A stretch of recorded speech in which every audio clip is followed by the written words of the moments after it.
मस्तराम और उसकी चाय। मस्तराम एक गरीब मज़दूर था जो मुंबई में रहकर वहाँ मज़दूरी किया करता था।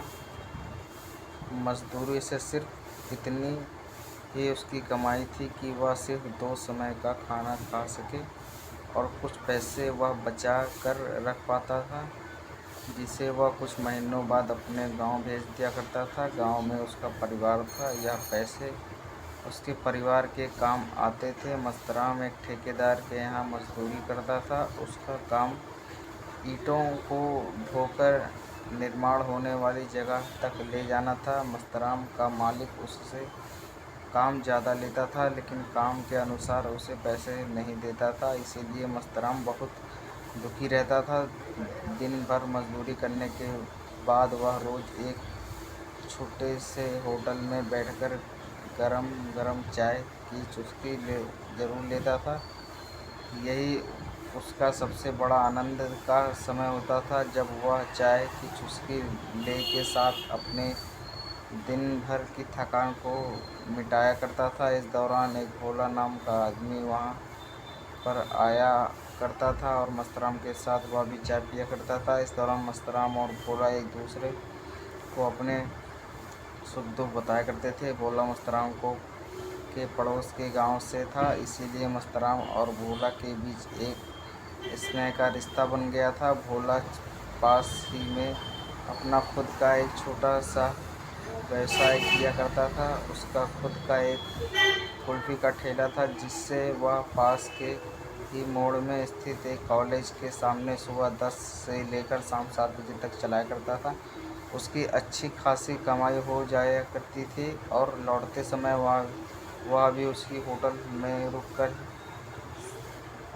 मस्तराम के साथ चाय पिया करता था। दोनों में गहरी दोस्ती हो गई। इसीलिए भोला हमेशा मस्तराम को मजदूरी छोड़ने के लिए कहता और उसे अपना खुद का कोई धंधा चालू करने के लिए उत्साहित करता। मस्तराम हमेशा भोला की बात यह कहकर टाल दिया करता था उसके पास कोई भी कौशल नहीं था जिसका इस्तेमाल करके वह कोई भी धंधा प्रारंभ करे। उसे सिर्फ मेहनत करना ही समझ में आता था। भोला ने उसे कई बार समझाया कि कोई ना कोई कौशल होगा जो तुम्हें आता है, उस पर अच्छे से विचार करो और अपना खुद का धंधा चालू करो। तुम्हें अगर धंधा चालू करने के लिए कुछ पैसों की आवश्यकता होगी तो वो मैं दे दूँगा। एक शाम मस्तराम मजाक मजाक में भोला को बताया कि चाय उसे बहुत पसंद है और मेरे जैसी चाय कोई नहीं बना सकता। यह सुनते ही भोला खुशी से मस्तराम की तरफ देखने लगा और मस्तराम को बोला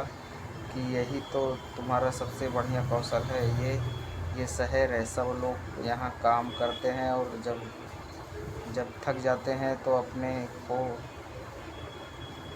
तारोजा करने के लिए चाय ज़रूर पीते हैं। गरीब हो या अमीर, चाय सब पीते हैं। तुम्हें चाय का धंधा चालू करना चाहिए। उसके बाद भोला ने जिद करके मस्तराम की एक छोटी सी चाय की दुकान खुलवा दी। मस्तराम अब खूब दिल लगाकर मेहनत करने लगा। उसने आसपास के सभी सरकारी दफ्तरों में अपनी चाय मुफ्त में पिलाई, जिसके बाद सभी लोग मस्तराम की चाय ही पीना पसंद करते हैं। मस्तराम की जो आय मजदूरी करके मिलती थी, उससे मुकाबले या काफ़ी समान व्यवसाय में और मुनाफा उससे भी कई गुना हो जाया करता था। एक दिन लड़का और लड़की उसके मस्तराम ने अपने परिवार को अब शहर बुला लिया और अपने परिवार एक लौते बेटे को अच्छी शिक्षा दिलवाई। मस्तराम को शहर के बड़े बड़े लोग जानने लगे। लोग उसका आदर किया करते थे।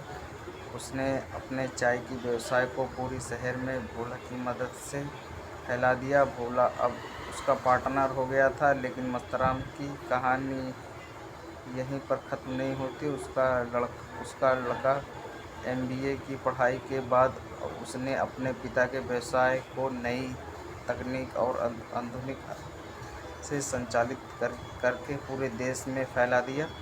पूरे देश में मस्तराम की चाय एक ब्रांड बन गया। जो मस्तराम अपनी पेट को पालने के लिए शहर आया था, आज वह देश भर में